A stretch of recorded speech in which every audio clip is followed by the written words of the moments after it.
جنت کے معنی ڈھکنا، پردہ کرنا، چھپانا۔ اس کے بعد سایہ درخت کو کہنے لگے، پھر سایہ دار درختوں کے باغ کو بھی جنت کہنے لگے، اور پھر اسلام کی اصطلاح میں اس کا مقام کا نام رکھ دیا گیا جہاں پر اچھے عمل کرنے والے خدا کے فرما بردار بندے قیامت کے بعد ہمیشہ ہمیشہ کے لیے ٹھہریں گے۔ جنت کو جنت کیوں کہتے ہیں؟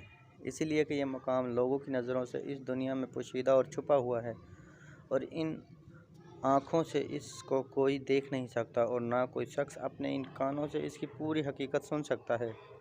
اور اللہ تعالیٰ نے وہاں کی راحتیں اور ہر قسم کی آسائشیں اور انعامات مخلوق کی نظروں سے چھپا رکھے ہیں۔ جنت کے عرض کے متعلق قرآن کا فیصلہ ہے کہ اس کی چوڑائی زمین اور آسمان کے برابر ہے، اور اس کی لمبائی کا مسلم شریف کی حدیث سے اتنا پتہ چلتا ہے کہ ادنیٰ درجے کا جنتی کو جنت میں جو رقبہ دیا جائے گا وہ دنیا کے رقبوں سے 10 گنا زیادہ ہوگا۔ دوسری جگہ ارشاد ہے کہ جنت میں ایک درخت اتنا پھیلا ہوا ہے، اگر کوئی سوار اس کے سائے میں 100 سال تک چلے تو اس کا سایہ ختم نہ ہو، اور تمہاری کمان رکھنے کی جگہ مشرق و مغرب سے بہتر ہوگی۔ اور ایک خدا سے ڈرنے والے کو دو باغ اتنے بڑے بڑے ملیں گے جن کی لمبائی اور چوڑائی اتنی ہوگی کہ اگر اس کے پورے حصے میں گھومنا چاہیں تو 100 برس میں ختم ہو۔ ہر مومن کے لیے جنت میں ایک موتی کا بنا ہوا خیمہ ہوگا جس کی لمبائی 60 میل کی ہوگی، اور اس خیمے کے ایک ایک کونے میں اس کی بیویاں اس طرح قیام کریں گی کہ ایک کو دوسری نہ دیکھ سکے۔ جنت کے ایک ایک دروازے کی 2 چوکھٹوں بازوؤں کے درمیان اتنی چوڑائی ہوگی، اگر کوئی شخص اس کے عرض میں چلے تو پورے 40 سال میں اس کی چوڑائی ختم ہو۔ مسلم شریف۔ جنت میں 100 منزلیں ہیں، ہر 2 منزلوں کے درمیان اتنا فاصلہ ہے جتنا کہ آسمان اور زمین کے درمیان، یعنی 500 برس کا فاصلہ ہے، اور فردوس سب سے اوپر کے درجے کا نام ہے، اور اس سے جنت کے 4 نہریں نکلتی ہیں، اور جنت الفردوس کے اوپر عرش الہی ہے۔ جب تم اللہ سے مانگو تو جنت فردوس مانگو۔ جنت والے اپنے اوپر والوں کو بلندی کے باعث اسی طرح دیکھیں گے جس طرح تم اس چمکدار ستارے کو دیکھتے ہو جو باقی رہا ہو آسمان کے مشرق یا مغرب حصے میں۔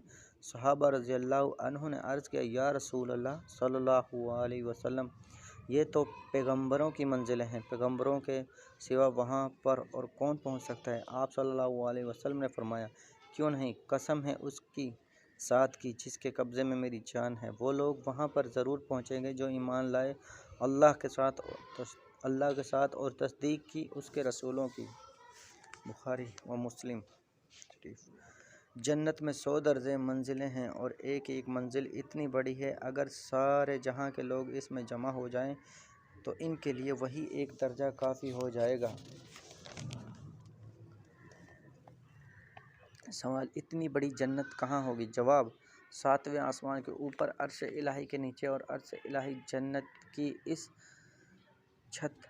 اس طرح چھت ہوگا جس طرح آسمان زمین کی چھت بنا ہوا ہے۔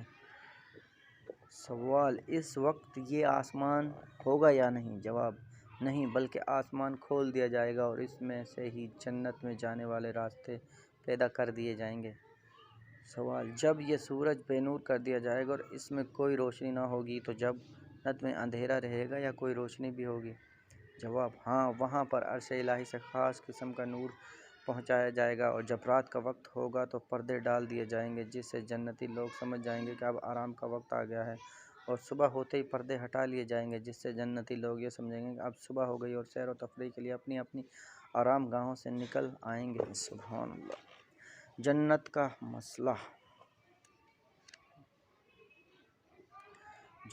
مسئلہ۔ صحابہ کرام رضی اللہ عنہ نے حضور صلی اللہ علیہ وسلم سے دریافت کیا، جنت کی عمارت کس چیز سے بنائی گئی؟ آپ صلی اللہ علیہ وسلم نے فرمایا، اس کی ایک ایک اینٹ سونے کی ہے، اور ایک ایک چاندی کی، کنکریاں موتیوں اور یاقوت کی ہیں، اور اس کی مٹی زعفران کی بنی ہوئی زرد اور خوشبودار ہوگی۔ جو کوئی اس میں داخل ہوگا چین و آرام میں رہے گا اور ہمیشہ ہمیشہ زندہ رہے گا۔ وہاں پر اس کو کبھی بھی موت نہ آئے گی، اور نہ اس کے کپڑے کبھی پرانے ہوں گے، نہ اس کی جوانی کبھی فنا ہوگی، بلکہ وہاں پر ہمیشہ ہمیشہ جوان ہی رہے گا۔